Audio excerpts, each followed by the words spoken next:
जय श्री कृष्णा, राधे राधे और हम जनों ने राम राम सा।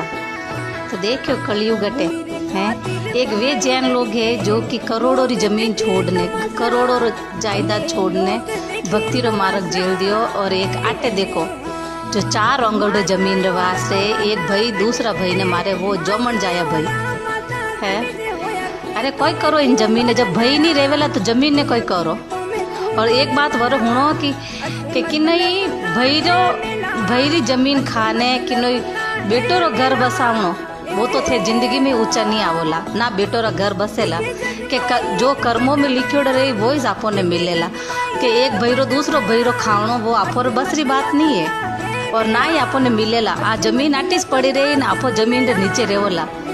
एक बात याद रखजो, 3 वास से घना जमीन जायदाद रे वास रे भाई भाइयों ने नहीं मारनो, ना कि भाइयों दुश्मनी लेनी।